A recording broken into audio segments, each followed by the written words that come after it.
Assalamualaikum warahmatullahi wabarakatuh. Alhamdulillah wassalatu wassalamu ala Rasulillah wa ala alihi wa sahbihi wa mawalah. Wa ashhadu an la ilaha illallah wahdahu la syarikalah.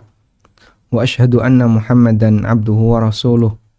Salawatu rabbi wa salamu alaihi wa ala alihi wa ashabihi wa man sara ala nahjihi wa stanna bi sunnatihi ila yaumiddin.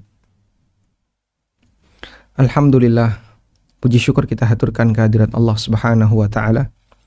Kembali di sore hari ini kita melanjutkan pembahasan dengan membaca buku Tazkiyatun Nufus karya Dr. Ahmad Farid hafizahullah taala. Dan insyaallah yang akan kita baca masih berkaitan dengan tema zuhud, di mana penulis memberikan judul Az-Zuhdu fid Dunya wa Bayanu Haqaratiha. Penjelasan tentang zuhud di dunia dan penjelasan mengenai status kehinaan dunia. Penulis menyebutkan An Abil Abbas, dari Abul Abbas, beliau adalah sahabat Sahal bin Sa'ad As-Sa'idi radhiyallahu anhu. Qala, beliau bercerita, Ja'a rajulun ilan Nabi sallallahu alaihi wasallam faqala. Datang seseorang kepada Nabi SAW, lalu orang itu menyampaikan, Ya Rasulullah, dullani ala amalin idza amiltuhu ahabbani Allah. Tunjukkan kepadaku satu amal yang apabila aku berhasil mengerjakannya, maka Allah akan mencintaiku. Wa ahbanin nas, dan manusia akan mencintaiku. Dan ini menunjukkan bagaimana kita dianjurkan untuk mencari ridha Allah Subhanahu wa taala. Sementara untuk ridha manusia, tentu saja itu bukan tujuan utama. Namun tujuan terbesar bagi kita adalah mendapatkan ridha Allah Subhanahu wa taala. Ada sebuah ungkapan yang menyebutkan seperti ini. Ridhan nasi ghayatun la tudrak. Ridho manusia untuk bisa dicintai oleh semua manusia adalah cita-cita yang tidak mungkin bisa didapatkan. Cita-cita yang mustahil. Sehingga kalau kita ingin jadi orang yang semua orang menerima kita, itu mustahil. Pasti akan ada orang yang tidak mau menerima kita. Sebaik apapun manusia, pasti ada musuhnya. Kita lihat contoh manusia terbaik adalah Nabi Muhammad SAW. Dan ada orang yang tidak setuju dengan beliau, tidak sepakat dengan beliau sallallahu alaihi wasallam. Waridor Rabbi ar-Rabbi ghayatun la tutrak. Namun ridha Allah adalah cita-cita, harapan yang tidak boleh ditinggalkan. Sehingga selayaknya manusia mengejar ridha Allah. Tapi kalau mengejar ridha manusia, dia tidak akan dapat. Kejarlah ridha Allah, karena ridha Allah adalah cita-cita yang tidak boleh ditinggalkan. Dan salah satu di antara doa Nabi SAW adalah mohon kepada Allah, kecintaan kepada Allah. Memohon kepada Allah agar dicintai oleh Allah. Sebagaimana doa yang beliau baca, Allahumma inni as'aluka hubbak, wa hubba man yuhibbuk, wal amal alladhi yuballighuni ila hubbik. Ya Allah, aku mohon kepadamu hubbaka, agar engkau mencintaiku. Aku mohon kepadamu agar engkau mencintaiku.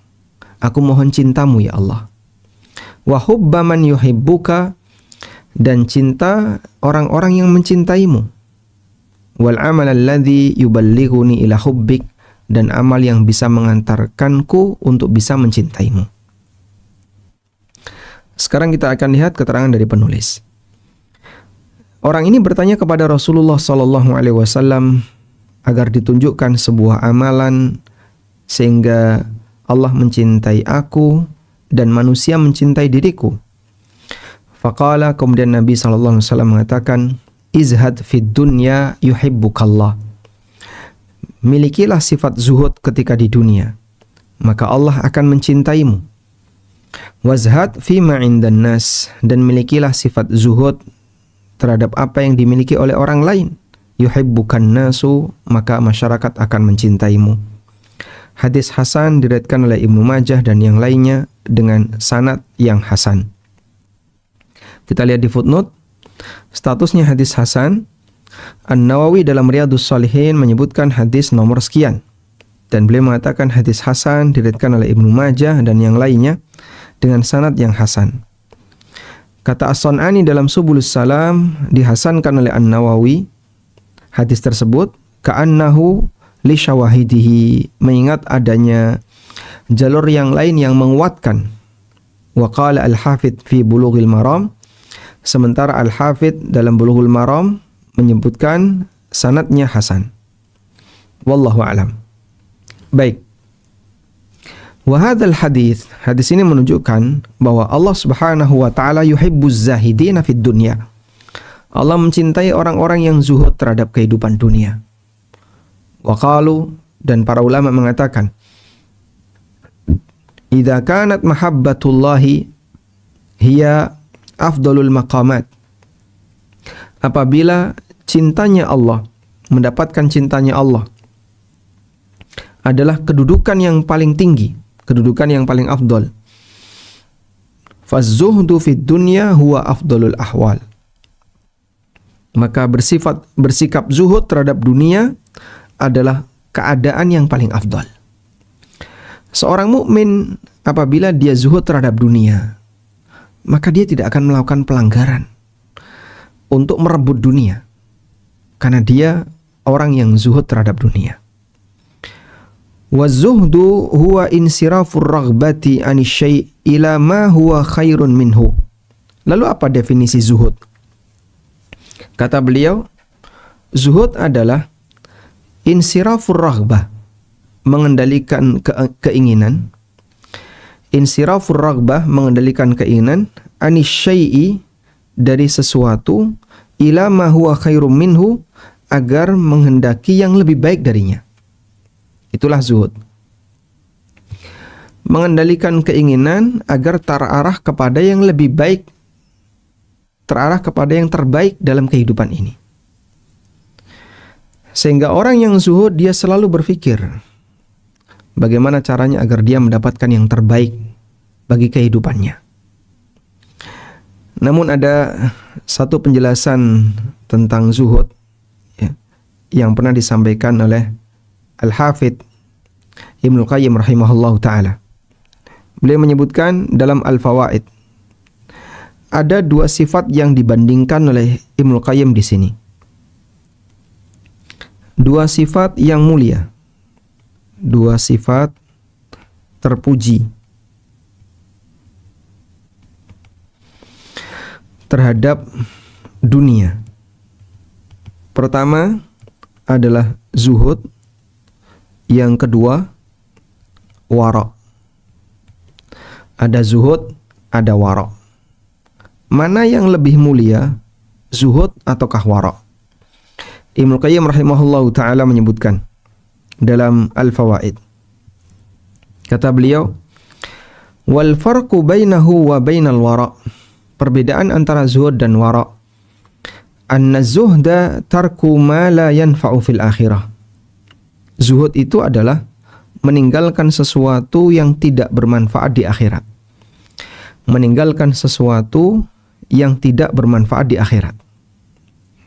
Wal wara'u, sementara wara' adalah tarku ma yukhsha dararuhu fil akhirah. Meninggalkan sesuatu yang ditakutkan berbahaya di akhirat. Berarti kalau kita diminta untuk membandingkan antara zuhud dan wara', mana yang lebih tinggi tingkatannya, zuhud atau wara'? Ya. Kalau misalnya kita kasih nomor 1 dan ini nomor 2, silakan Anda jawab di kolom chat di Zoom, mana yang lebih afdol tingkatannya, zuhud atau wara'? Dengan melihat definisi yang disampaikan oleh Ibnu Qayyim, zuhud adalah meninggalkan sesuatu yang tidak bermanfaat di akhirat, sedangkan wara' adalah meninggalkan sesuatu yang ditakutkan berbahaya di akhirat. Baik, Zuhud saya kasih nomor 1, warok saya kasih nomor 2, mana yang lebih afdol? Nomor 1 atau nomor 2? Silakan ditulis di kolom chat, dan teman-teman yang ikut dalam kajian online di ANB Channel bisa juga Anda menuliskan di kolom YouTube. Silakan. Lihat jawabannya, mana yang lebih afdol, zuhud atau warok? Zuhud. Zuhud lebih afdal. Baik. Jadi kalau kita kasih tanda, mana yang lebih afdal antara zuhud dan wara', maka tandanya adalah seperti ini. Zuhud lebih tinggi daripada wara'. Kenapa? Posisi zuhud meninggalkan sesuatu, meninggalkan yang tidak berpahala. Sebuah perbuatan yang tidak berpahala dia tinggalkan. Sedangkan wara' dia masih ambil yang mubah. Dia masih mengambil yang mubah. Hanya saja dia tinggalkan yang dosa. Dia meninggalkan yang bernilai dosa. Berdasarkan hal ini, maka zuhud lebih tinggi daripada wara'. Sehingga orang yang zuhud, manusia yang zuhud, dia selalu berpikir bagaimana amalan yang dia lakukan bisa menghasilkan pahala. Tapi orang yang wara' dia berpikir bagaimana perbuatan yang dia lakukan tidak menghasilkan dosa. Baik. Sekarang kita lihat di sini. Jadi kalau zuhud itu lebih tinggi daripada wara', penulis menyebutkan zuhud adalah ketika seseorang mengalihkan perhatiannya kepada sesuatu yang lebih baik, sehingga dia selalu berpikir apakah dia bisa menghasilkan pahala ataukah tidak. Wa ammal ilmul muthmir li hadhil hal.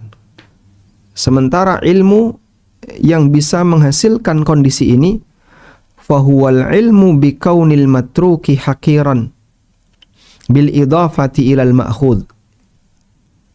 Itulah ilmu yang memberikan doktrin, yang memberikan pemahaman bagi pemiliknya bahwa apa yang dia tinggalkan itu adalah sesuatu yang hakir, sesuatu yang rendah, sesuatu yang hina. Bil idhafati ilal ma'khud, dibandingkan apa yang dia ambil.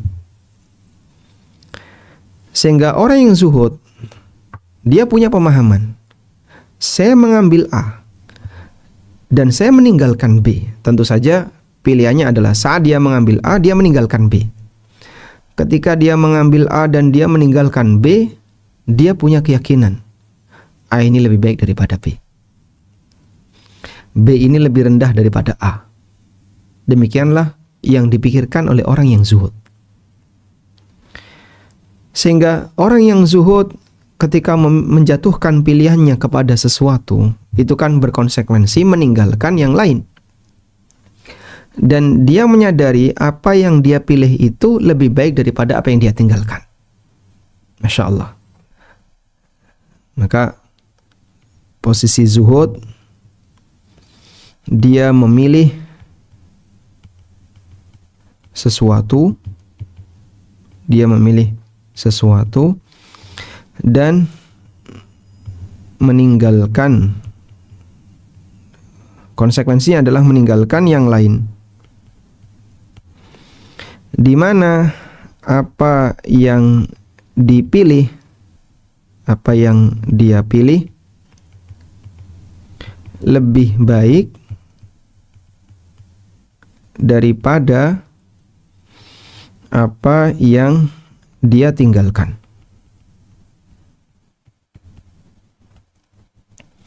Dia merasa yakin bahwa apa yang dia pilih itu lebih baik daripada apa yang dia tinggalkan. Itulah orang yang zuhud. Maka dia selalu berusaha menanamkan dalam dirinya bahwa apa yang dia pilih ini lebih baik daripada apa yang dia tinggalkan. Baik, kita lanjutkan. Faman arafa anna ma'indallahi baqin. Maka siapa yang yakin bahwa apa yang ada di sisi Allah itu abadi. Siapa yang yakin bahwa apa yang di sisi Allah itu abadi.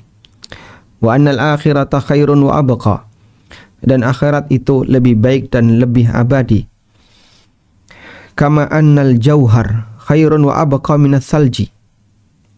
Sebagaimana al-jauhar, benda yang berupa fisik yang bertahan itu namanya jauhar.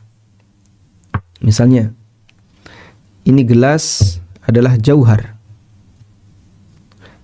Ini gelas jauhar. Jauhar lebih baik daripada salju. Salju dibiarkan mencair lalu hilang. Baik. Fad-dunya katsalji. Dunia itu seperti salju. Yang akan fana akan hilang. Al-mawdu'u fi syamsi, yang ditaruh di bawah terik matahari. La yazalu fi dzauban ilal inkirat, dan terus meleleh sampai akhirnya habis. Hilang. Sehingga dunia ini lama-lama akan hilang.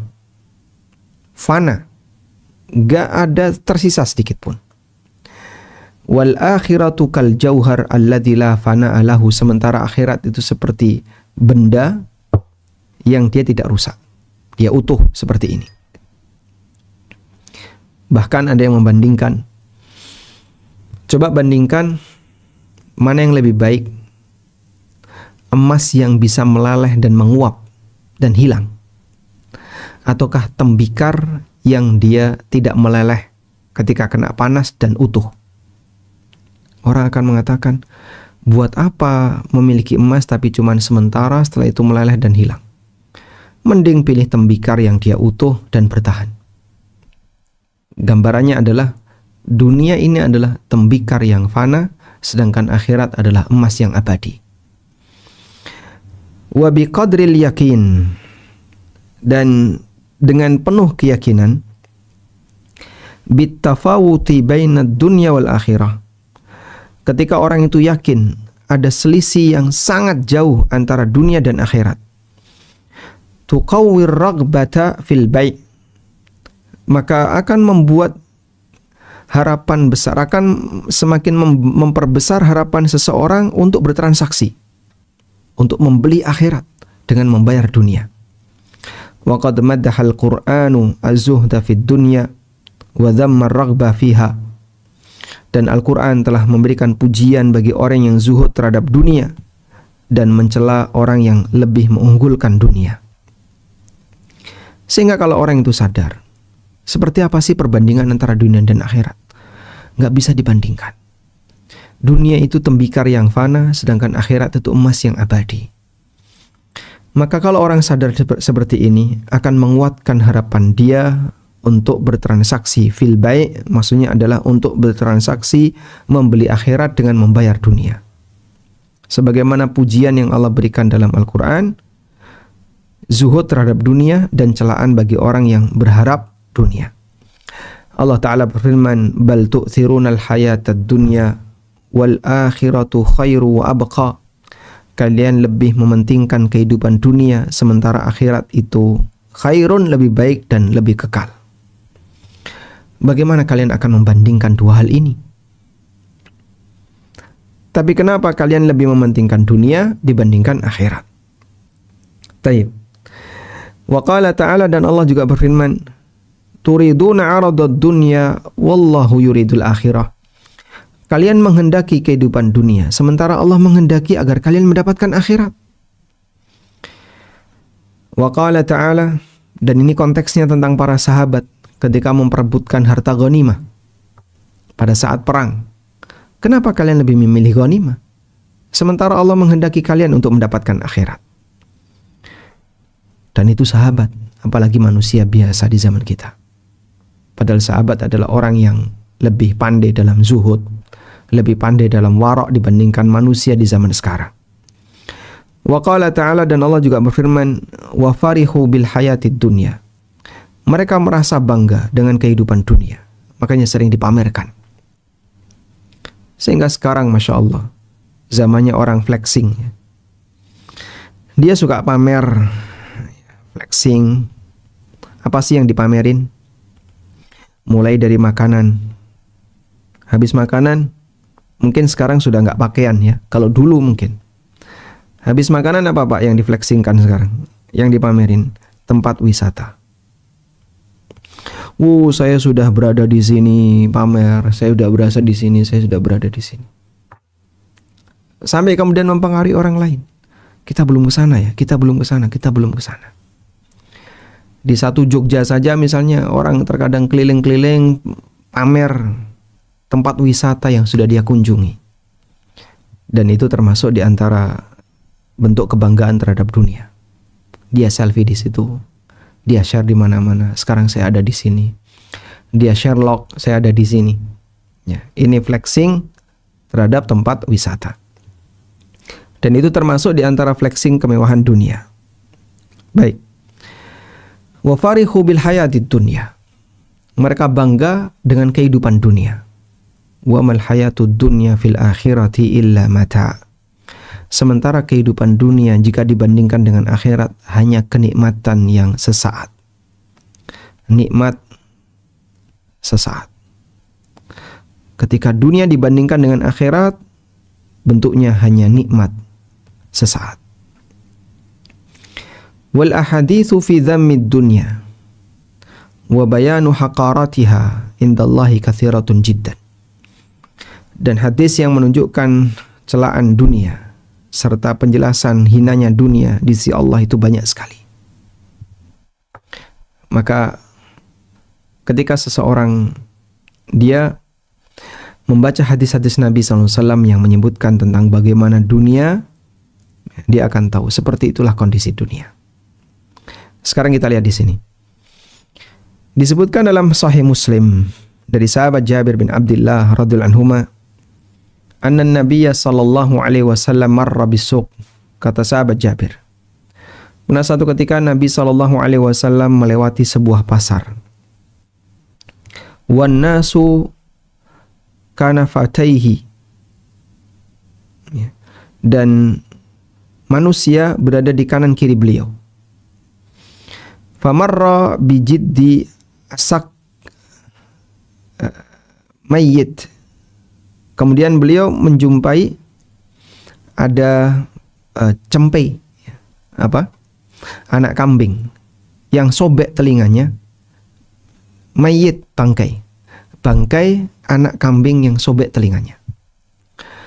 Fatanawalahu fa'akhadha bi'udhunihi. Kemudian diambil oleh Nabi SAW, beliau tarik telinganya. Faqala, lalu beliau mengatakan, ayyukum yuhibbu an hadha lahu bidirham. Ada enggak di antara kalian yang mau membeli seekor kambing, mau membeli bangkai kambing ini dengan harga 1 dirham? Faqalu, para sahabat mengatakan, ma nuhibbu annahu lana bisyai' wa ma nasna'u bihi. Kita dikasih aja enggak mau ya Rasulullah. Buat apa barang seperti ini? Wong bangkai kambing. Bangkai kambing cempe. Kambing anak, kambing bayi. Bangkai anak kambing, kalau yang sudah dewasa bisa disamak kulitnya. Kambing besar bisa disamak kulitnya. Ini cempe buat apa? Qala atuhibbuna annahu lakum? Kalian pengen enggak kalau ini saya kasih? Qalu wallahi law kana hayyan kana aiban fihi li'annahu asakku fa kaifa wa huwa mayyit. Ya Rasulullah, kemudian mereka mengatakan, ya Rasulullah, kalaupun hewan ini hidup, dia itu cacat karena dia telinganya sobek. Fa kaifa wa huwa mayyit. Terus gimana kalau sudah jadi bangkai? Buat apa?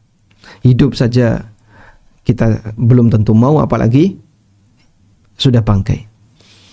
Faqala, kemudian Nabi SAW mengatakan, wallahi la dunya ahwanu 'ala Allah min hadza 'alaikum. Demi Allah, dunia itu lebih hina di sisi Allah dibandingkan hinanya cempe ini, bangkai cempe ini di hadapan kalian. Yang kalian disuruh bawa enggak mau, yang kalian dikasih enggak mau, bahkan kalaupun hidup aja mungkin kalian enggak mau karena cacat. Dunia di sisi Allah lebih hina dibandingkan barang seperti ini di hadapan kalian. Masya Allah. Itu perbandingan yang diberikan oleh Nabi SAW, dan ini disebutkan dalam hadis sahih riwayat Muslim Wa fihi aidan, dan juga disebutkan dalam hadis Anil Mustawrid bin Shaddad Al-Fihri. Nabi SAW pernah bersabda, "Mad dunya fil akhirati," perumpamaan dunia terhadap akhirat itu seperti maya ja'alu ahadukum isbi'ahu fil yam, seperti kalian celupkan jari kalian fil yammi, di tepi laut. Falyandur bima yarji, sekarang tarik, lihat berapa air yang nempel di jari. Mungkin gak ada, dikit sekali. Lihat berapa air yang nempel di jari. Sehingga saat jari itu kita celupkan di air, angkat. Inilah dunia, sementara lautan itu adalah akhirat. Ini perumpamaan yang diberikan oleh Nabi SAW. Dan ini disebutkan dalam hadis riwayat Muslim, bercerita tentang perbandingan dunia dengan kenikmatan surga. Subhanallah. Jadi dunia yang berisi dengan gedung-gedung tinggi. Di sana ada Abraj Khalifah Tower yang ada di Dubai. Ada Abraj Zamzam yang ada di depan Masjidil Haram. Ada banyak hotel-hotel mewah di negara-negara yang lain.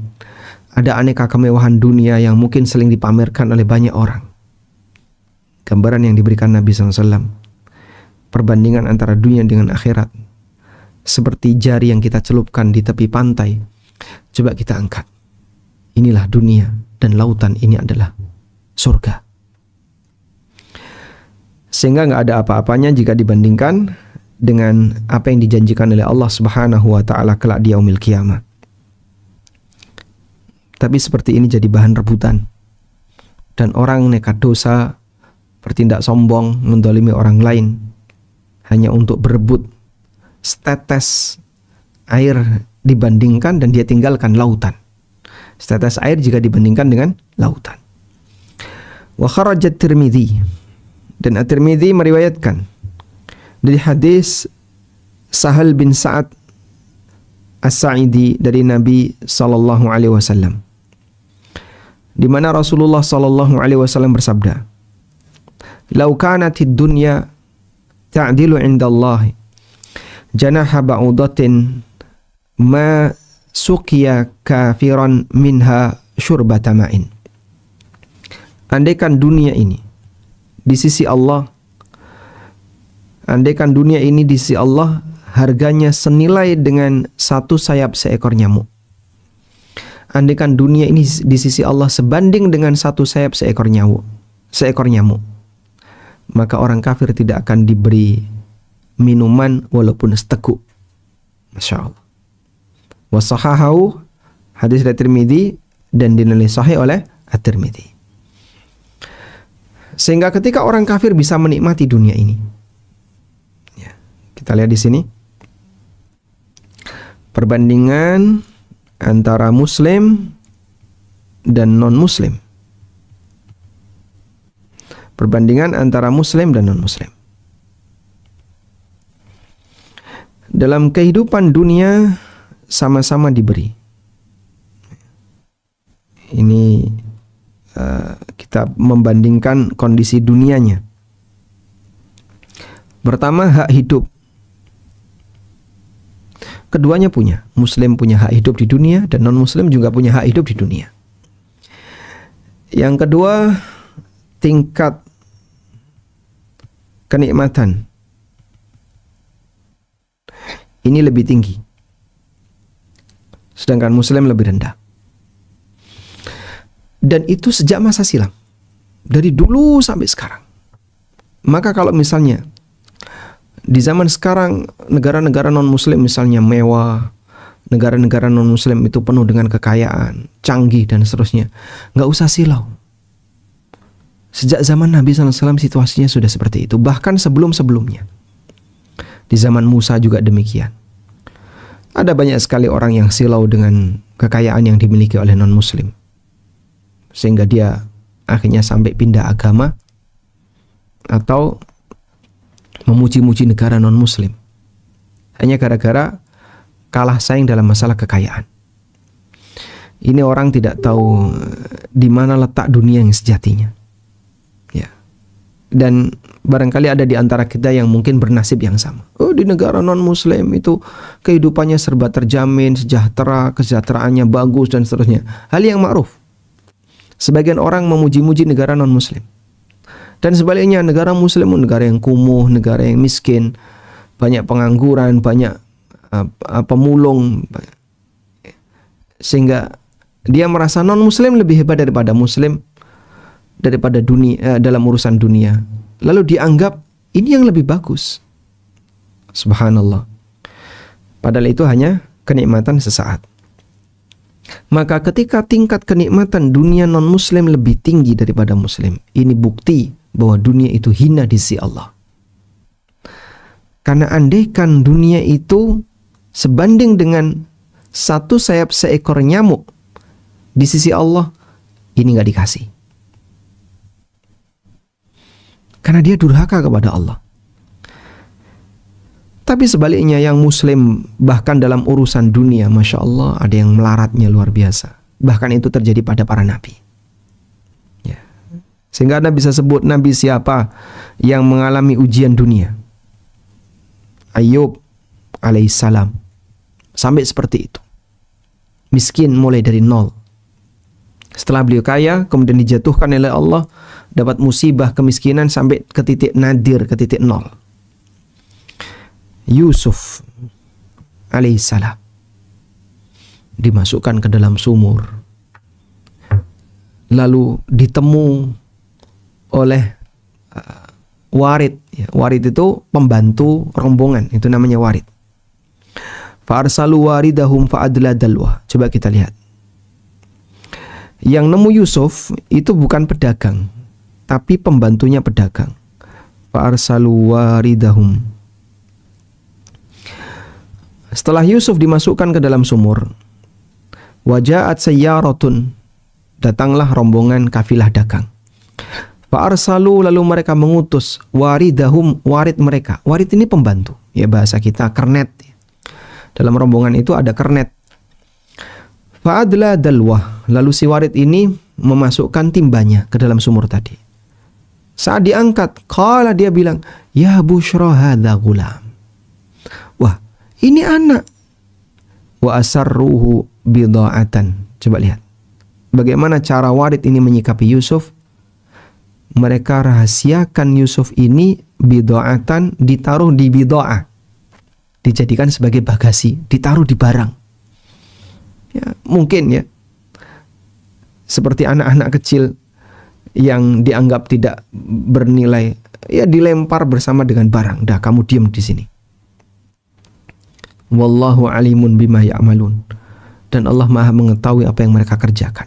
Padahal ini calon nabi. Ditambah lagi wasyarauhu bithamanin bakhsin.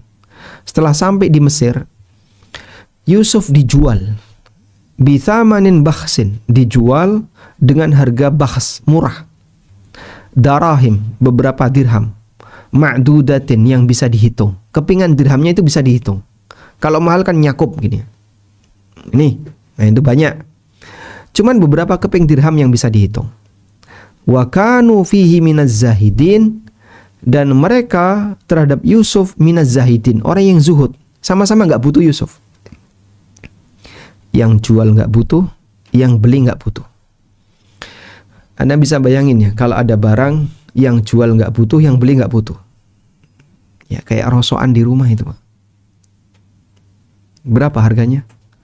Murah. Kita punya kulkas bekas, disimpan nggak ada guna, cuman memenuhi tempat misalnya, memenuhi gudang, malah dipakai sarang tikus. Kita jual, Masya Allah, harganya bikin nangis, nawarnya sadis. Berapa Pak? Per kilo 2.000. Ditimbang cuman 3 kilo, 4 kilo. Kalau kulkas ya mungkin 20 kilo. 2.000 kali 20 kilo. Berapa? 40.000. Kulkas dihargain 40.000. Masya Allah Pak, dulu belinya sekian juta. Ya, kalau nggak mau ya nggak apa-apa. Akan ditaruh kembali. Tapi buat apa tersimpan dalam gudang? Sehingga yang jual dia nggak tertarik, dia nggak butuh, yang beli juga nggak butuh, akan menjadi murah. Seperti itulah gambaran yang terjadi pada Yusuf. Lalu beliau dimasukkan ke dalam penjara. Demikian pula yang dialami oleh Ibrahim alaihissalam. Pada saat beliau berdakwah, beliau tidak punya status sosial. Dibakar oleh masyarakatnya. Kemudian disiksa di dalam api. Namun Allah Subhanahu wa taala menyelamatkan beliau. Demikian pula yang terjadi pada Hajar radhiyallahu anha. Apa fasilitas mewah yang dimiliki oleh Hajar? Beliau hanya tinggal di sebuah lembah tanpa bangunan, tanpa kehidupan. Hanya ada puing-puing Ka'bah. Apa yang dialami oleh Nabi Muhammad, termasuk juga Nabi Isa alaihissalam. Beliau seorang pengembara yang tidak punya rumah. Dan beliau terkenal sebagai Nabi yang sangat miskin. Nabi Isa alaihissalatu wassalam.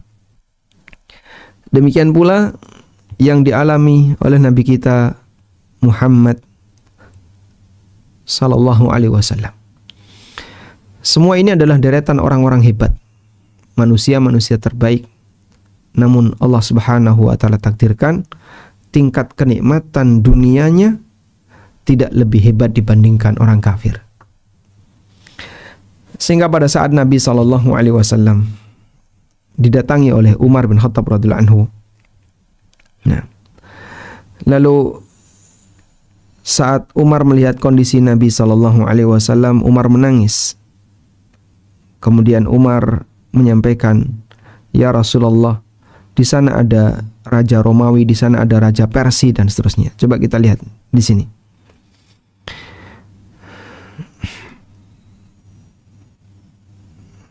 Ini ada versi yang lebih pendek. Kita coba buka versi yang lebih panjang. Cerita ini mungkin cukup ma'ruf ya.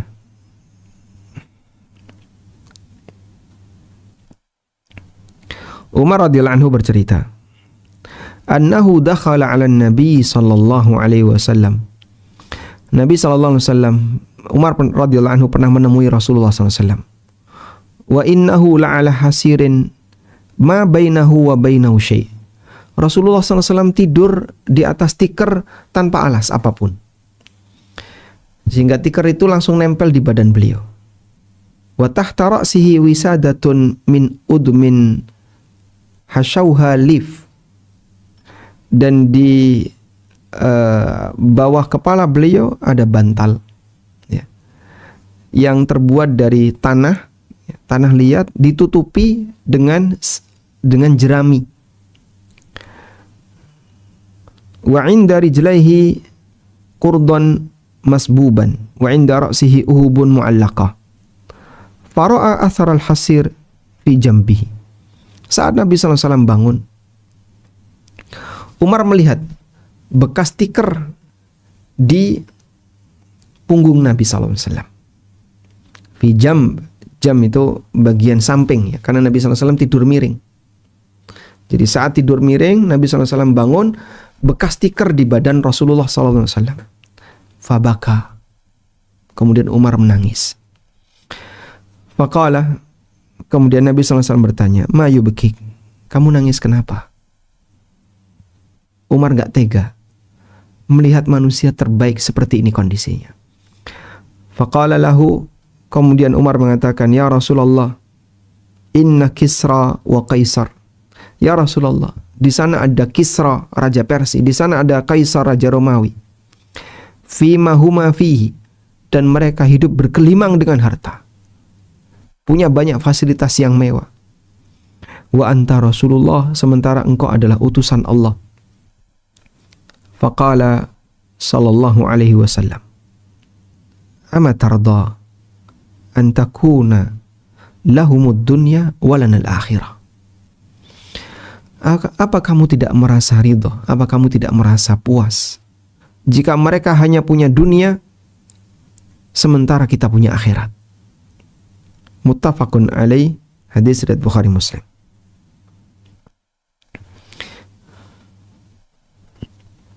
Baik. Dan ini contoh keterbatasan yang dialami oleh Nabi SAW sampai membuat sahabat itu nangis. Saya kira semiskin apapun orang barangkali tidak mengalami kondisi itu.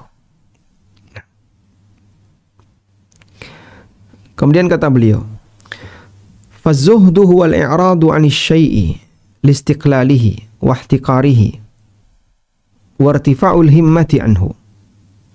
Yuqalu syai'un zahid ay qalilun hakir."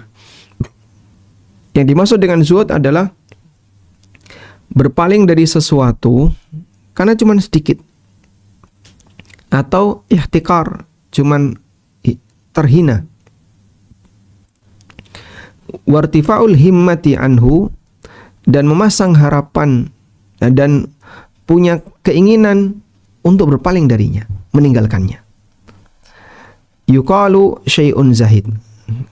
Ada makna bahasa syai'un zahid, sesuatu yang zahid, maknanya adalah sesuatu yang sedikit, yang rendah. Yunus bin Maisarah pernah mengatakan, "Laisa zahada fid dunya bitahrimil halal." Zuhud itu bukan mengharamkan yang halal. Wala idha'atil mal, dan bukan pula menyia-nyiakan harta. Walakin zahada fid dunya, namun yang dimaksud zuhud ketika di dunia adalah antakuna bima fiyadillahi awsaku minka bima fiyadik. Zuhud ketika di dunia adalah seseorang merasa yakin bahwa apa yang ada di tangan Allah lebih meyakinkan daripada apa yang ada di tanganmu. Wa antakuna haluka fil musibah wa haluka idza lam tusab biha sawa. Dan kau punya perasaan saat menerima musibah dan ketika tidak menerima musibah, kondisinya sama saja. Wa ayyakuna madihuka wa dhammuka fil haqqi sawa. Dan saat kau merasa orang yang memberikan pujian maupun celaan sepanjang kau berada di atas jalan kebenaran, bagi kau sama saja. Saya mau dipuji, saya mau dicela, bagi saya sama saja. Demikian penjelasan yang disampaikan oleh Yunus bin Maisarah. Zuhud itu bukan menyia-nyiakan harta, bukan mengharamkan apa yang halal. Tapi zuhud adalah ketika Anda merasa yakin dengan janji Allah, melebihi yakinnya Anda dengan harta yang Anda punya. Kadang kan kita merasa tenang selagi masih punya harta. Dan saat Anda menerima musibah, kondisi Anda sama dibandingkan ketika Anda tidak menerima musibah. Sehingga bagi Anda, dapat musibah dan tidak dapat musibah sama saja. Artinya Anda tidak merasa ketika dapat musibah kayaknya hilang harapan. Anda tidak merasa ketika sedang mengalami kondisi susah seolah-olah kehilangan segalanya. Dan pada saat Anda melakukan aktivitas, Anda menanggapi yang sama antara yang memuji dan mencela. Bagi saya ada yang memuji dan ada yang mencela sama saja. Mau dipuji mau tidak dipuji sama saja. Mau dicela tidak dicela sama saja. Sehingga langkah kita tidak mundur gara-gara ada yang orang mencela, dan kita tidak semakin cepat bergerak gara-gara ada yang memuji. Masya Allah. Saat kita berada di atas kebenaran, kita tidak terdorong gara-gara ada yang memuji, dan kita tidak mundur gara-gara ada yang mencela. Itulah zuhud. Taib. Sehingga pesan Yunus bin Maisarah ini pesan zuhud, baik terkait zuhud dalam masalah harta maupun zuhud berkaitan dengan masalah pujian. Ada sebagian orang yang nggak dapat harta, tapi dia dapat pujian. Dan bagaimana kalau nggak dapat dua-duanya? Dia tetap bergerak di atas kebenaran. Fafazzara zuhda fid dunya bi thalathati asya'. Sehingga ulama menafsirkan zuhud di dunia dengan 3 hal. Semuanya adalah amalan hati. Bukan amalan anggota badan, bukan amalan anggota badan atau perbuatan. Yaitu tadi ya, dia merasa yakin di sisi Allah itu lebih meyakinkan. Kemudian ketika mendapatkan musibah bagi dia sama saja ketika nggak dapat musibah. Yang ketiga, dia tidak terpengaruh dengan apa kata orang. Walihada, karena itu, karena Abu Sulaiman yaqul, Abu Sulaiman pernah mengatakan, la tashhad li ahadin bizuhdi. Janganlah kamu bersaksi bahwa fulan itu zuhud. Karena kau tidak bisa memastikan. Zuhud itu amal batin. Dari mana kamu tahu? Ya mungkin lahiriahnya kelihatan. Tapi penentu bahwasanya zuhud itu benar-benar zuhud adalah amal batin. Sehingga Abu Sulaiman mengatakan, jangan kau bersaksi bahwa fulan itu orang zuhud. Maka orang mengatakan, saya bersaksi fulan ini orang zuhud. Itu nggak boleh sama Abu Sulaiman. Apa kamu tahu isi hatinya? Tapi penampilannya kayak gitu, nampaknya dia nggak butuh dunia. Itu lahiriahnya. Bisa jadi hatinya punya harapan. Dan Allah menilai lahir batin. Baik. Lalu penulis menjelaskan tentang definisi zuhud atau kriteria zuhud, ya. 3 kriteria zuhud, dan ini cukup panjang. Nomor 1 saja sudah cukup panjang ya. 1 itu sampai di sini. 2, 3. Nah, karena cukup panjang, agar nanti bisa menyeluruh, insya Allah akan kita bahas di pertemuan berikutnya. Wallahu alam. Demikian yang bisa kita sampaikan. Semoga bermanfaat. Wassallallahu ala nabiyyina Muhammadin wa ala alihi wa sahbihi wa sallam. Wa akhiru da'wana alhamdulillahi rabbil alamin. Assalamualaikum ya Ustadz. Waalaikumsalam warahmatullahi wabarakatuh. Izin bacakan pertanyaan Ustadz. Nah. Jazakumullah khairan Ustadz atas ilmu yang disampaikan. Pertanyaan pertama Ustadz, Bismillah. Assalamualaikum warahmatullahi wabarakatuh ya Ustadz. Waalaikumsalam warahmatullahi wabarakatuh. Bagaimana jika ada orang yang pamer Ustadz, tetapi katanya niatnya untuk menginspirasi orang lain? Entah itu makanan, kemewahan, bahkan umroh ya Ustadz. Jazakumullah khairan. Alhamdulillah. Baik, orang boleh saja beralasan, tapi tidak semua alasan itu bisa diterima. Apa sih yang dimaksud menginspirasi orang lain? Mungkin yang lebih tepat adalah membuat orang lain jadi kepingin. Itu apa istilahnya? Nah. Jadi justru dia ingin membuat orang lain jadi kepingin. Nah, biar yang lain kepingin seperti saya. Nah, itulah mungkin bahasa yang lebih tepat jika dia sebut menginspirasi orang lain. Kalau namanya umroh, ya, sepanjang dia muslim yang baik, kita tanya pengen umroh nggak? Ya pasti pengen. Bahkan sekarang umroh termasuk lambang kemewahan. Sehingga kadang orang itu umroh terus pamer. Ya. Kadang dia datang ke tempat-tempat yang nggak ada nilai keutamaannya sama sekali, cuman hanya pingin selfie. Mana sekarang yang lagi viral? Ke bukit apa itu namanya? Terus dia pamer di situ bukit Makadam atau apa itu ya. Nanti backgroundnya adalah backgroundnya Tower Zamzam. Backgroundnya Tower Zamzam. Ini ngapain? Cari spot selfie. Itu orang Indonesia. Cari spot selfie, foto di situ. Saya belum pernah ke situ, tapi kata teman penuh dengan sampah. Ya orang ngopi-ngopi di sana atau makan-makan di situ. Ya, kebiasaan orang Indonesia. Jadinya yang lebih tepat ini bikin orang kepingin, bukan menginspirasi orang lain. Wallahu a'lam. Jazakumullah khairan Ustadz atas jawabannya. Pertanyaan berikutnya Ustadz, Bismillah. Assalamualaikum warahmatullahi wabarakatuh ya Ustadz. Waalaikumsalam warahmatullahi wabarakatuh. Ahsanallahu ilaikum. Ustadz, mohon penjelasannya Ustadz. Apakah makna zuhud terhadap dunia itu kemudian tidak mau membeli barang-barang atau misalnya baju yang bagus, dia lebih memilih murah karena zuhud di dunia ini tepat Ustadz? walaupun dia punya kemampuan untuk membeli barang-barang yang bagus, Ustadz. Jazakumullah khairan. Apakah zuhud di dunia berarti tidak mau membeli barang-barang yang bagus, padahal dia mampu untuk beli barang bagus dengan alasan zuhud? Tadi kita sudah menyebutkan bahwa zuhud itu amal batin.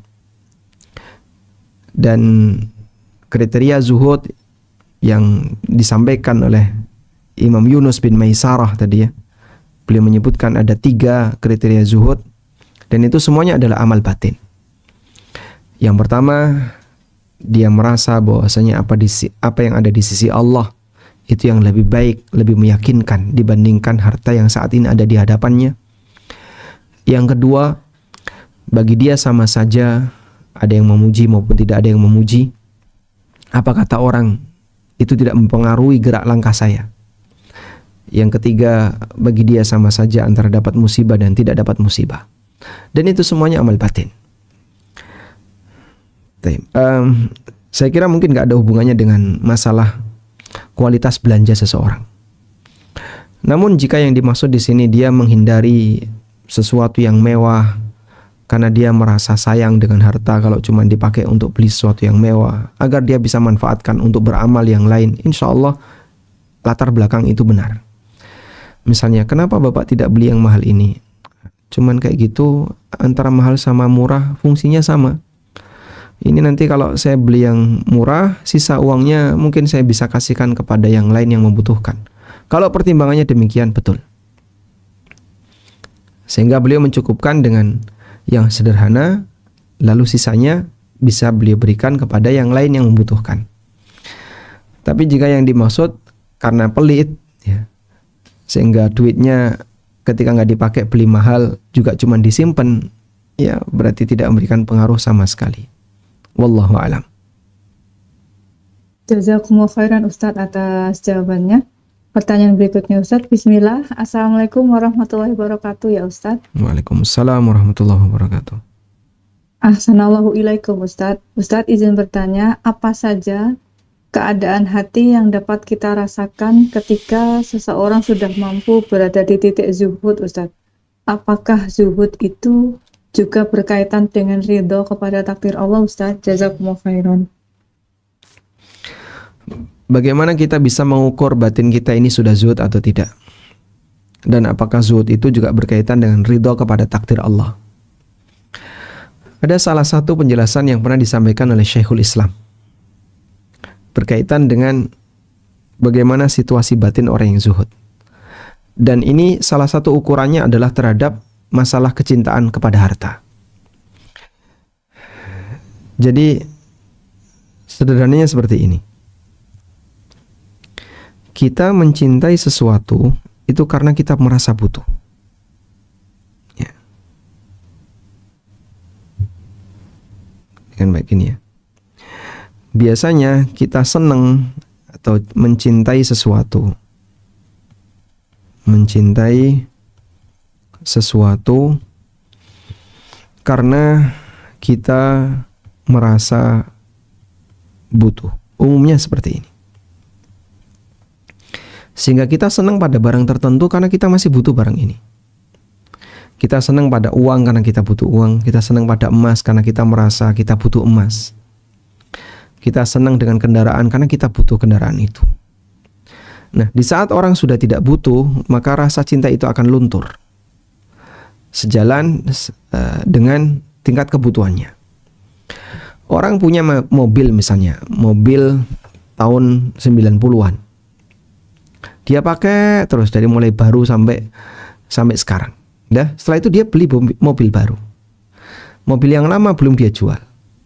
Maka kita yakin dia akan rasa cinta dia kepada mobil lama dia akan luntur. Dia lebih cenderung pada mobil yang baru. Demikianlah manusia. Baik. Sehingga mengapa orang mencintai harta?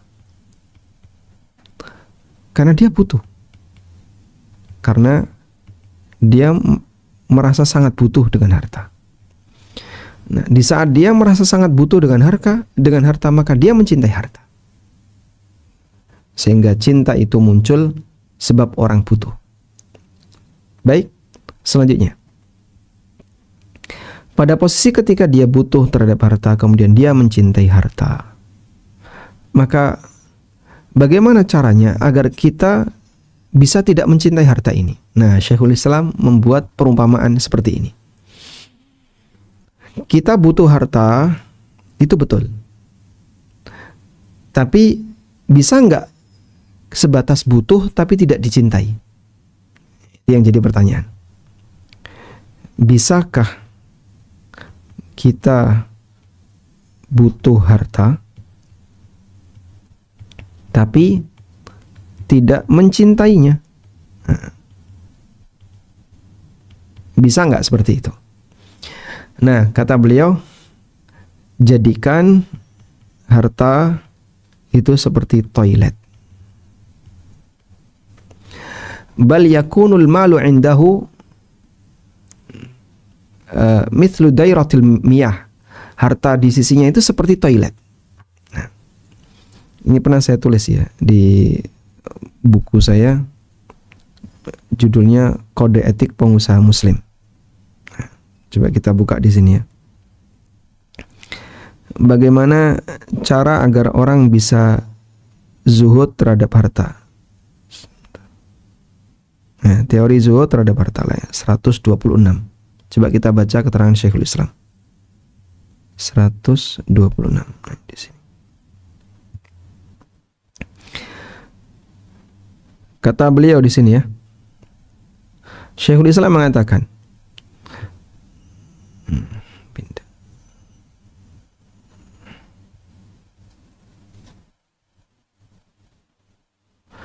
Tsumma yanbaghi lahu, selayaknya ayakhudhal mala bisakhawati nafsin. Orang itu mengambil harta dengan kondisi tidak terlalu bernafsu.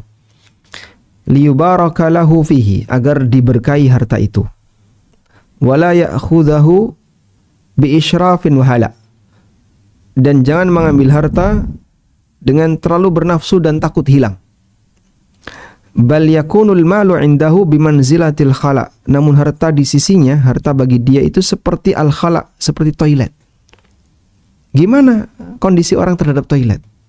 Kita semuanya butuh toilet. Saya yakin semua manusia butuh toilet. Namun tidak ada orang yang cinta toilet. Alladzi yahtaju ilaihi, dia butuh itu toilet min ghairi ayyakuna lahu fil qalbi makanah, tapi toilet tidak ada di hatinya. Masya Allah. Ya. Ini disebutkan dalam kitab Az-Zuhd wal Wara'. Jadi cara untuk mengimbangi bagaimana agar kita itu bisa bersikap zuhud terhadap dunia adalah, bisa enggak Anda menyikapi dunia, menyikapi harta itu sebagaimana layaknya toilet. Dibutuhkan tapi tidak sampai ditaruh dalam hati. Sehingga hartanya bertambah maupun berkurang bagi dia sama saja. Dan seperti itulah yang dialami oleh orang saleh, seperti yang pernah ditanyakan kepada Imam Ahmad. Ibnu Qayyim menyebutkan sebuah riwayat dari Imam Ahmad bin Hanbal rahimahullah. Ada orang yang bertanya kepada Imam Ahmad, ayakunu rajulu zahidan wa ma'ahu alfu dinar? Apakah bisa seseorang itu menjadi orang yang zuhud sementara dia punya 1000 dinar? 1000 dinar sama dengan 4,25 kilogram emas. Ada orang punya 4,25 kilogram emas, kurang lebih 4,5 miliar. Orang punya duit 4,5 M, bisa nggak dia jadi orang yang zuhud? Kalau di sini saya tulis 2,9, ini waktu nulis itu ya. Harga emas belum seperti sekarang. Jawab Imam Ahmad rahimahullah, na'am, bisa. Ala syaritatin, dengan syarat. Alla yafraha idza zadat wala yahzana idza naqasat. Dia tidak merasa bangga ketika hartanya bertambah dan tidak merasa sedih ketika hartanya berkurang. Bisa nggak seperti itu? tidak merasa bangga ketika hartanya bertambah, tidak merasa sedih ketika hartanya berkurang. Masya Allah. Walihada kana sahabatu azhadal ummati ma'ama biaidihim minal amwal. Karena itulah para sahabat menjadi manusia yang paling zuhud meskipun mereka punya banyak harta. Saya yakin jarang orang bisa seperti ini. Saat hartanya naik, bisnisnya makin bagus, saldo tabungannya naik, bertambah. Saat cek saldo, tambah 01. Wah, senangnya Masya Allah. Dan dia bangga, dia senang. Ketika duitnya hilang, duitnya habis, dia tidak sedih. Pada saat orang bisa sama kondisi ini, itulah hakikatnya orang yang zuhud terhadap dunia. Dia butuh uang, betul dia butuh uang. Kita semuanya butuh harta. Karena harta itu modal orang untuk bisa menjalani hidup dengan normal. Tapi tingkat dia terhadap harta, kebutuhannya sebagaimana kebutuhan dia terhadap toilet. Dia butuh tapi tidak dibanggakan. Dia butuh tapi tidak ditaruh di hati. Maka bagi dia ketika punya kendaraan misalnya, mau kendaraannya penyok, mau kendaraannya baret, bagi dia sama saja. Mau kendaraannya mulus, kendaraannya kena baret, bagi dia sama saja. Sehingga dia tidak merasa sedih ketika kendaraannya baret. Dia tidak merasa sedih ketika kendaraannya penyok. Bagi dia kena musibah dan tidak kena musibah sama saja. Kalau orang bisa seperti itu, itulah orang yang zuhud. Wallahu a'lam. Jazakumullah khairan Ustadz atas jawabannya. Pertanyaan berikutnya Ustadz. Bismillah, Assalamualaikum warahmatullahi wabarakatuh ya Ustadz. Ustadz mohon penjelasannya, apakah fadilah zuhud yang Allah janjikan kepada hambanya Ustadz? Jazakumullah khairan. Fadilah zuhud, tadi sudah kita bacakan hadis di awal ya. Dia akan dicintai oleh Allah Subhanahu wa ta'ala. Karena Allah mencintai orang yang lebih mementingkan akhirat. Dan Allah memuji orang-orang yang lebih mementingkan akhirat. Sehingga bagi dia, apa yang ada di sisi Allah Subhanahu wa ta'ala, itulah janji yang paling meyakinkan baginya. Dan banyak sekali ayat dalam Al-Quran yang menyebutkan tentang itu. Ma'indakum yanfad wa ma'indallahi baq. Apa yang kalian miliki akan habis, sementara apa yang di sisi Allah itulah yang abadi. Dan Allah menyebutkan walal akhiratu khairun minal ula. Akhirat itu lebih baik daripada dunia dan seterusnya. Sehingga jika seorang muslim sadar bahwa dengan zuhud orang akan lebih mengunggulkan akhirat daripada dunia, dia lebih yakin dengan janji Allah Subhanahu wa taala. Wallahu a'lam. Jazakumullah khairan Ustadz atas jawabannya. Pertanyaan berikutnya Ustadz. Bismillah. Assalamualaikum warahmatullahi wabarakatuh ya Ustadz. Waalaikumsalam warahmatullahi wabarakatuh. Assalamualaikum ilaikum Ustadz. Mohon pencerahannya Ustadz. Apakah jika kami sholat ternyata sebagian aurat kita, misalnya rambut, itu terlihat Ustadz, apakah kita harus mengulang sholat tersebut Ustadz? Jazakumullah khairan. Seorang wanita yang sholat dan rambutnya terlihat sedikit ya, atau dagu juga ya, maka mukna kalau bisa sampai depan sini ya, jangan ditarik ke leher gini, karena dagu ini aurat, sehingga muknanya menutupi bagian depan. Cuman kan kadang, Pak, di bagian mukna itu terlalu lebar. Ya, maka Anda kondisikan agar tidak terlalu lebar. Nah, kalau ke depan gini, nanti rambutnya kelihatan. Kalau terlalu ke belakang, rambutnya ketutup, tapi ini kelihatan. Ya, berarti dibuat lebih sempit. Ya. Selanjutnya, saat wanita terlihat rambutnya ketika sholat, terus dia sadar, lalu dia segera tutupi, insya Allah lanjut sholatnya. Aman dalam hal ini, dalam arti dia tidak terhitung orang yang sengaja membuka aurat atau sengaja membiarkan aurat terbuka. Jadi ada dua ya, sengaja membuka aurat atau sengaja membiarkan aurat terbuka. Kalau dia tahu rambutnya terbuka lalu dia tutupi, maka dia tidak melakukan kesengajaan membiarkan aurat terbuka, sehingga sholatnya tidak batal, bisa tetap lanjut. Tapi kalau dia sudah tahu ada rambut dan dia biarin aja, berarti dia sengaja membiarkan auratnya terbuka. Jadi dua itu yang perlu diperhatikan, tidak boleh membuka aurat dan tidak boleh sengaja membiarkan aurat terbuka. Ya. Dua hal tentang aurat. Satu, sengaja buka aurat. Yang kedua, sengaja membiarkan aurat terbuka. Nah, dua-duanya tercela. Ini bisa membatalkan sholat. Maka kalau tahu auratnya terbuka ya segera ditutupi. Jangan dibiarkan saja. Wallahu a'lam. Jazakumullah khairan Ustadz atas jawabannya. Pertanyaan berikutnya Ustadz. Assalamualaikum warahmatullahi wabarakatuh ya Ustadz. Waalaikumsalam warahmatullahi wabarakatuh. Assalamualaikum Ustadz. Ustadz, apakah boleh kami bekerja sama dengan perusahaan asuransi yang mereka menawarkan kerjasama dalam penyediaan catering, snack, dan nasi kotak selama 1 tahun Ustadz untuk acara training karyawan dan atau acara lainnya? Jazakumullah khairan Ustadz. Ya, kerjasama dengan perusahaan yang sumber pendapatannya riba atau sumber pendapatannya gharar, dan kita tahu itu dipakai untuk kegiatan perusahaan, ya, jawabannya tidak boleh ya. Misalnya perusahaan riba seperti lembaga perbankan ribawi, perusahaan gharar seperti lembaga asuransi, ya tidak boleh dilakukan. Tapi kalau personnya, orangnya, ya, pribadi, karyawannya, tidak masalah.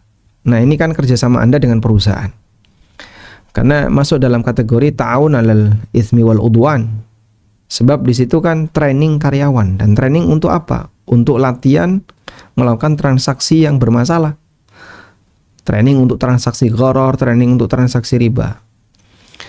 Dan biasanya lembaga asuransi setelah mengumpulkan dana dari para peserta asuransi, mereka akan menyalurkan dana ini untuk investasi yang prudent, yang aman, dan bisa bernilai besar. Umumnya kemana? Obligasi. Kalau nggak obligasi apa Pak? Sukuk misalnya. Kemudian apa lagi? Beberapa surat berharga, trading, bahkan trading forex, trading saham. Nah, dia akan salurkan ke situ. Kalau dia salurkan ke situ, hasilnya apa ya? Hasilnya kita tahu obligasi kan surat utang yang menghasilkan bunga, deposito yang berbunga, dia salurkan ke situ. Coba untuk jangka waktu yang relatif pendek. Kemudian dana itu terkumpul untuk unit apa yang kira-kira bisa aman. Ya, makanya sekarang Anda bisa lihat ya, beberapa lembaga asuransi kan kolaps. Dan saat kolaps, banyak sekali nasabah yang tidak bisa mendapatkan haknya. Uangnya hilang. Apalagi ketika ekonomi lagi jatuh. Masya Allah. Dia tidak bisa menginvestasikan di tempat yang benar. Akhirnya ketika dipakai trading saham, gagal. Nah, di posisi ini Anda jangan ikut terlibat mendukung kegiatan mereka. Wallahu a'lam. Jazakumullah khairan Ustadz atas jawabannya. Pertanyaan berikutnya Ustadz. Bismillah. Assalamualaikum warahmatullahi wabarakatuh ya Ustadz. Waalaikumsalam warahmatullahi wabarakatuh.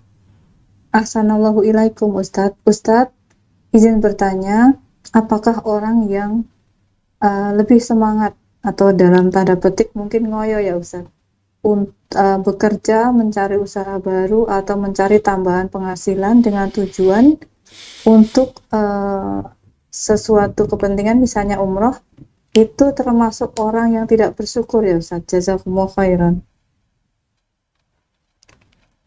Baik, saat orang berusaha lebih untuk mengejar target agar bisa melakukan ibadah, insya Allah hal yang baik. Misalnya biar bisa haji, biar bisa umroh, atau bisa menghajikan orang lain, bisa mengumrohkan orang lain. Jika niatnya jujur, dan Allah Maha tahu tentang kondisi lahir batinnya. Kalau kemudian dia jujur melakukan seperti itu, insya Allah berpahala. Asal niatnya jujur. Maka nanti pembuktiannya adalah setelah dapat. Sehingga perlu diwaspadai ketika dia misalnya sudah ngomong, ya saya kerja kayak gini biar nanti saya bisa umroh. Lalu Allah kasih kelonggaran harta.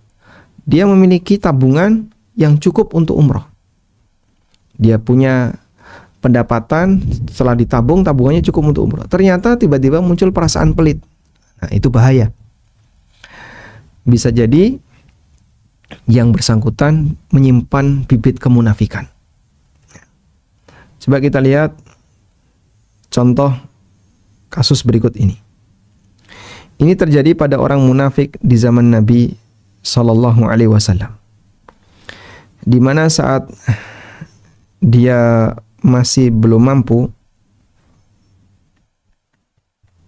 dia pernah berjanji di hadapan Allah. Di surat At-Taubah ayat 75. Wa minhum man ahadallaha. Di antara mereka ada yang berjanji di hadapan Allah, la in atana min fadlihi lanasaddaqanna wa lanakunanna minas salihin. Kalau Allah berikan karunia untukku, aku akan bersedekah dan aku akan jadi orang saleh. Falamma atahum min fadlihi bakhilu bihi wa tawallaw wa hum mu'ridun. Ketika Allah memberikan karunia untuk mereka, diberi kekayaan kepada mereka, mereka bakhil, lalu mereka berpaling. Ya, ternyata melupakan janjinya. Coba bagaimana hukuman Allah? Fa'aqabahum nifaqan fi qulubihim.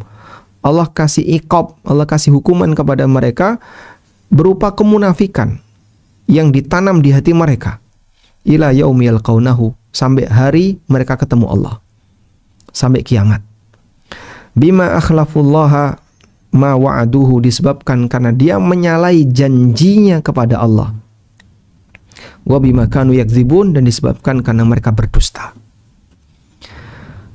Maka kalau ada orang yang punya keinginan, punya cita-cita, nanti kalau saya kaya, kalau saya mampu, saya akan ini, saya akan ini, diberi kemampuan oleh Allah, tiba-tiba muncul perasaan pelit dalam dirinya, terus dia nggak mewujudkan apa yang dulu sudah pernah dia ucapkan. Bahaya itu. Orang kayak gini bahaya. Bisa jadi ada kemunafikan yang ditanam oleh Allah di hatinya, sehingga kemunafikan itu dibawa mati. Waliyadzubillah. Subhanalladzi wasabihi. Subhanalladzi wasabihi.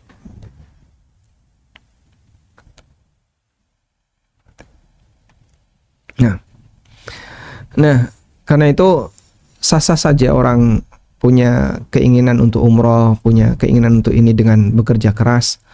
Namun dia perlu perhatian, jangan sampai pada saat dia sudah diberi oleh Allah kelonggaran, ternyata justru dia malah belenjani, ya, menyalahi janjinya. Wallahu alam. Demikian yang bisa kita sampaikan. Semoga apa yang kita bahas ini bermanfaat. Wassallallahu ala nabiyyina Muhammadin wa ala alihi wa sahbihi wasallam. Wa akhiru da'wana alhamdulillahi rabbil alamin. Wassalamualaikum warahmatullahi wabarakatuh.